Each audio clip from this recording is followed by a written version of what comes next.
Hello, welcome to Comics, Books and Art, and here we are looking at this little thing that I got in a comic with. This is Daniel Clowes, and this is a little insert in one of his comics that I got, and it's quite interesting, this little tomb. I found it quite inspiring, so I'm going to read it to you. It's called Modern Cartoonist. It's just done with the red and black printing, nice and small, a little mini cartoon book, but all print. So anyway, I'll read it to you. So this is written in 1997, and this is what he was thinking. Nice little pen and ink drawing up there. In 1953, 15 years after the American comic book makes its debut, we have, with the apex of EC Comics and MAD specifically, well, EC Comics was like all those horror comics, and they went through a whole thing, and then it sort of ended up being MAD.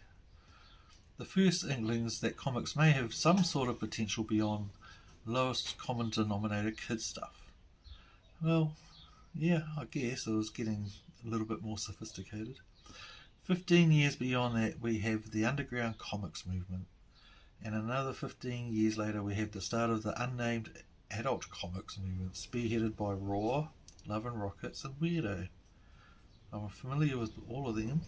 Spiegelman with Raw, Love and Rockets was the Hernandez brothers, Hammy and Gilbert, and Weirdo, of course, is Robert Crumb and his gang of weirdos.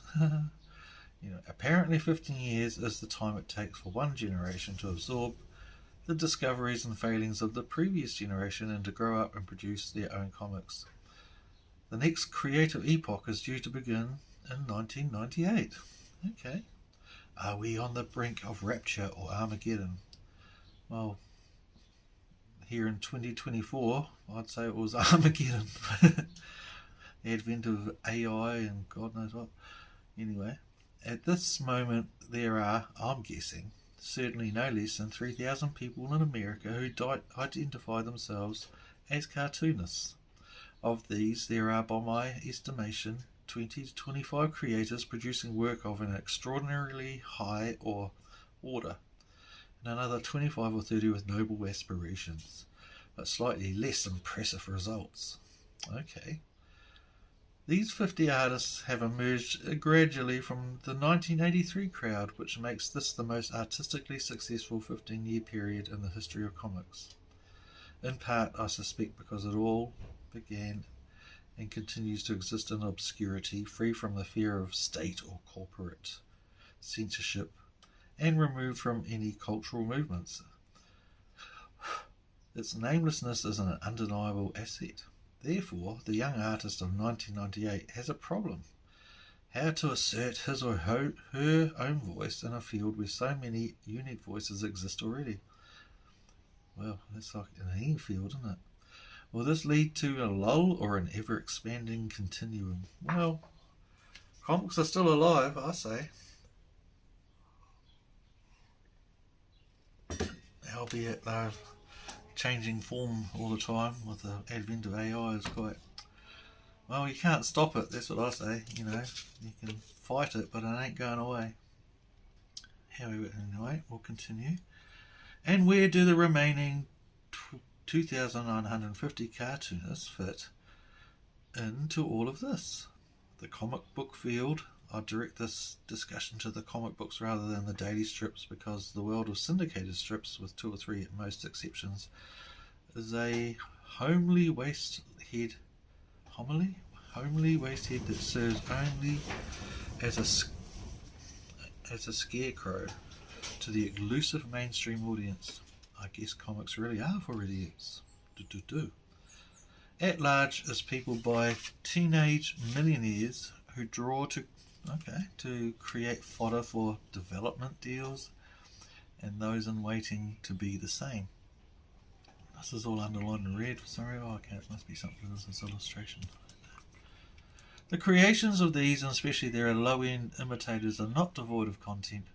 Many of them offer an embarrassingly direct look into the id of their adolescent creator.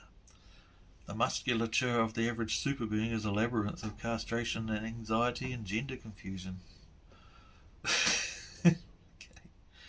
Far less interesting are those who roam the unthrilling no man's land between mainstream and alternative. These men are often skilled and knowledgeable on a variety of different subjects, but their work seems diluted and impersonal, built from secondary sources and lacking in, even fearful of, self-knowledge and self-doubt. The pussies. Okay, on an entirely separate tangent, we have the political cartoonists. Why do they all draw in that annoying style? Why do they? And the ever-dwindling number of gag cartoonists and comic illustrators, the New Yorker crowd. The long-time public acceptance of these groups lead me to believe that it's not the comics form itself that repels thinking readers, but the relentlessly dull and insipid content of the comics they come in contact with. Usually the overstuffed works of the compromised middle grounders. The thinking public, that slippery potential audience of 200,000 or so that we know to exist, are, like everyone else, accustomed to being bombarded by the PR and dull quotes. The comics field has no such machinery, and so when the interested neophyte decides to give comics a try, chances are very high that he or she will pick up something bad or simply alienating at random and never try again. So, why comics? To those of us who are in the know, comics have an inherent energy to them, entirely divorced from content, a near electric charge that we would be hard-pressed to define. This inbuilt aesthetic, of what we might call in the fetish value of the comic, manifests itself both in terms of the creator, who often will obsess over every balloon pointer and panel line in his unwinnable struggle to create the perfect object, and the reader, or as he is often known, the collector, who covets the artist's creation until he has safely secured ownership. This leads us to one of the reasons why comics are such a potentially alluring form for the individual creator. They are, in a sense, the ultimate domain of the artist who seeks to wield in absolute control over his imagery. Novels are a work of one individual, but they require visual collaboration on the part of the reader. Film is, by its nature, a collaborative endeavour. The filmmaker's vision, filtered through reality, is more accessible to a general audience, but in most cases a less precise, preconceived vision, that one based on compromise and serendipity. Comics offer the creator a chance to control the specifics of his own world in both abstract and literal terms. As such, the best comics are usually done by a single creator, often an obsessive compulsive type who spends hours just fixing things and trying to make the background details just right. Nabokov, whose favourite artist was Saul Steinberg, has a good line. There is nothing I loathe more than group activity, that communal bath where the hairy and slippery mix in a multiplication of mediocrity at its highest level of achievement. Comics allows the creator to transmit the vivid images from one specific imagination to another individual who may react as passively or as actively as he sees fit, without an editor or a panel of executives tweaking to make it more audience friendly. Shit, there was a hell of a quote. Nabokov, the cartoonist. Nabokov, I've never heard of him. What's he done? Obviously I'm not in the loop. Oh, of course I'm not in the loop. I live in horror. There is something, however, beyond the thrill of transmitting thought to posterity that draws a cartoonist to his medium, and that is the creation of the comic book itself as a personal fetish object. Freud, Nabokov's foe, identifies the fetish as a stand-in for the mother's missing penis. Okay, mother's missing penis. The appeal of comics to collectors, Mylar, price guides, etc., affirms their fetish value. The intensity of their fixation is only heightened by the associations comics have to childhood. Even in this video, middle page, sink in, pause on it, whatever, and continue. Saturated world, the average child in his or her formative years has the earliest artistic experiences with cartoon drawings, if not comics, then certainly animation and children's books. This gives us as cartoonists a great tool at our disposal in that by the nature of our medium alone we can connect a reader to feelings engendered by his earliest, purest artistic experiences. Well, that's a pretty cool thought. Even, especially in their most debased forms, comics have an aura to them of unspoken truth. Imagine, for example, a child born into a hellish marriage, the details of which are so horrific that they are never discussed. His parents soon divorce, and an older brother, the only witness to the horror years, is too traumatized to communicate with the younger child. The only transmission of information comes indirectly from the older brother's stack of comics, remnants of the hellish marriage years, that express through his selection and buying these particular comics the nature of the trauma in these particular the nature of the trauma in the mythic symbolic terms: hags, mags, scientists, and vulnerable super tots. Okay, in a house that has repressed emotion. Our horror to a lifeless approximation of normalcy. These comics are a record of unspoken and unspeakable truth.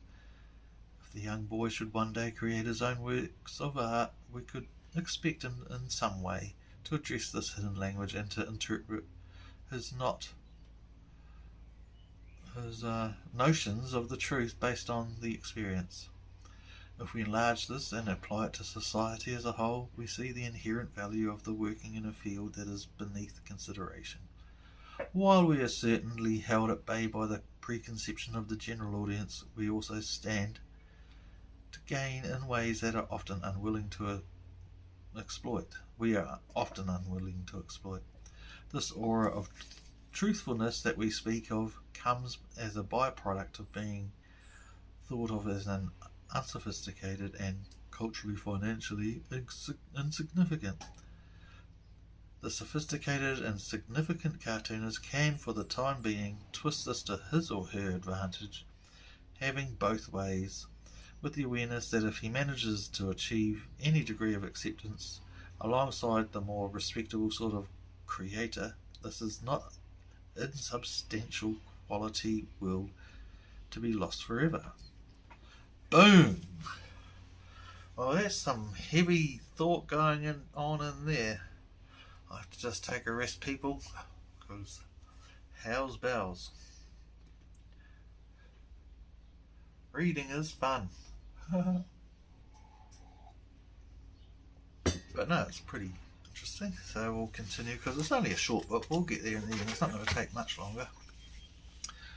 To the young cartoonist. I'm just reading this fresh. I haven't read this for like 20 years or something, so I'm just going in, so you'll just have to endure my commentary. And here we go. To the young cartoonist.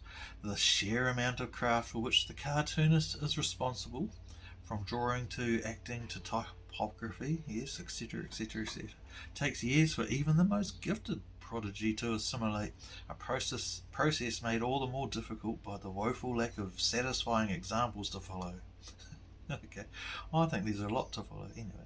Frustrated, bewildered, the cartoonist must study all sorts of disparate media and learn slowly and tentatively by trial and error.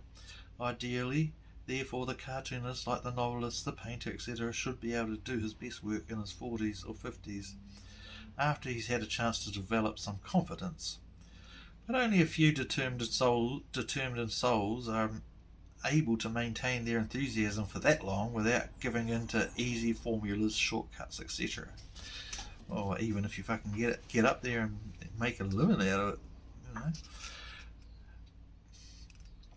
However, to spare him or herself a life of frustration, the young cartoonist should figure out with ruthless objectivity why he has chosen this field. Would he rather be a novelist but feels the debased form of comics offers less competition, so he develops a rudimentary style to illustrate stories that would go unnoticed in any other medium? Would she rather be a painter but feels she'd be more successful applying her shop-worn ideas to a field where the readers lack any awareness of artistic trends? If so, he and she should get married and leave us alone. Even the committed cartoonist should continually question the way he does things. Does he, for example, draw in a loose style because he thinks it has energy or because it's faster and takes less effort? And to be honest, he can't draw. Don't be afraid to look at your work. Well, that's a fair comment. Get disgusted, throw it all in the toilet and start anew. Some ideas to consider. Comics tend to lean towards the iconic, the adventures of a featureless blob, because it encourages the reader identification. Let's get away from this arena of vagueness, a cheap gimmick designed to flatter the shallow reader, and into the realm of the specific. Study and contemplate the nature of pictorial stillness. What does the still picture have to offer? A narrative that the moving one doesn't. Find and study an intriguing movie still from a film you've never seen, and then watch the movie to see how and why it falls apart and loses its compelling mystique. Think of the comic panel or page or story as a living mechanism for example, the text representing the brain, the eternal, the ideas, the religion, and the pictures representing the body, the external, biology, etc. Brought to life by almost tangible spark created by the perfect juxtaposition of panels in sequence. Consider using all of the hokey devices available in the comics vocabulary, thought balloons, sound effects, etc. They are no less inherently neutral than a comma or a whisper or a lap dissolved, and it is only their debased usage that has made them so. The comic book really is the perfect consumer item. It's portable, flexible, cheap enough to be disposable, durable enough to last several lifetimes with proper archival care, lightweight, colourful and simple. No packaging or shrink wrap required. Think in terms of the entire package, the structural cohesion of every component, from page number to indica, etc. Right, and on to the last little bit there. So yeah, some interesting thoughts coming out in that one to the young cartoonist.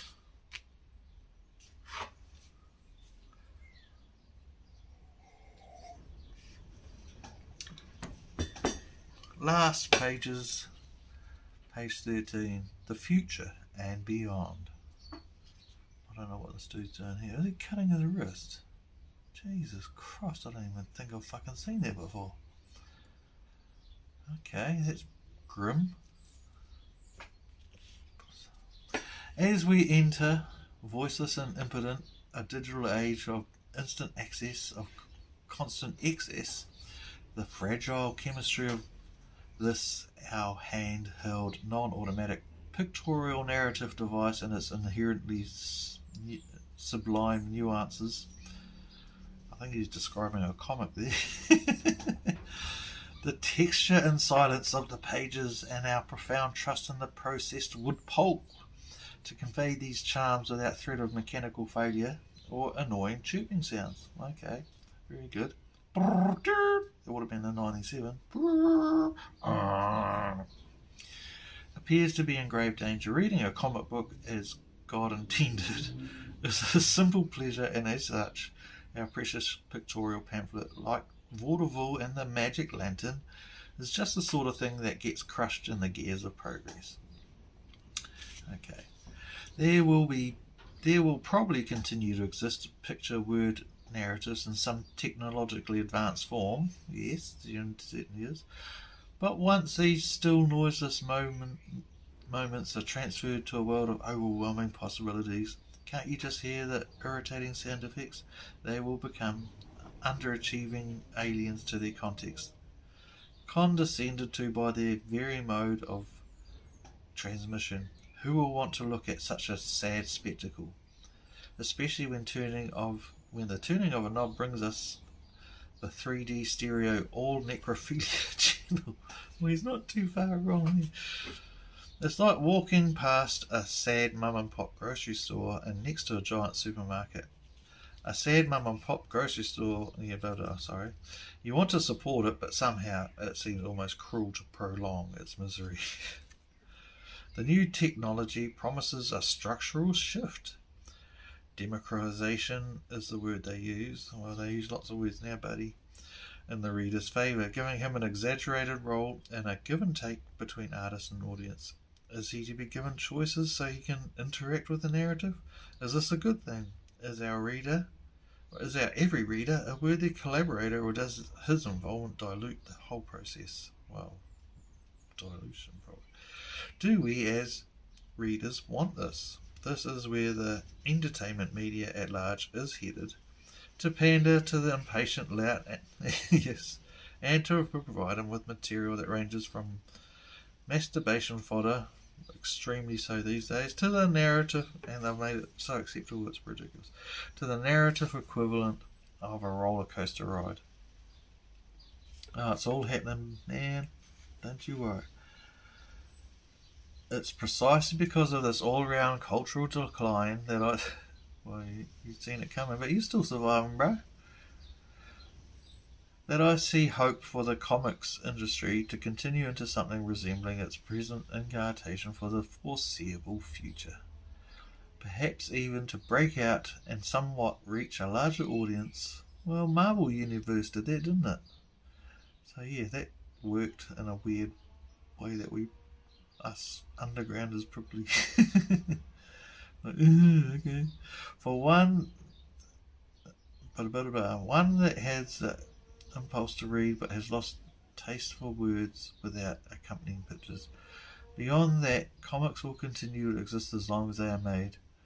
There will always be at worst a small but interested elite. Perhaps once comics are soundly beaten to death in the marketplace, they'll begin to be taken seriously by academics, art historians, and the like.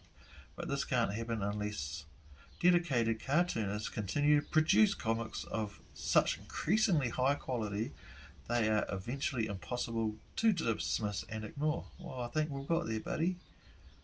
Oh, buddy. I suspect that even in the face of utter indifference, there are those of us who will continue to create comics, if only because of the vast unexplored prairie between what has been done and the thrilling possibilities that lie around us in all directions. And there you go. I hope you enjoyed that. And goodbye.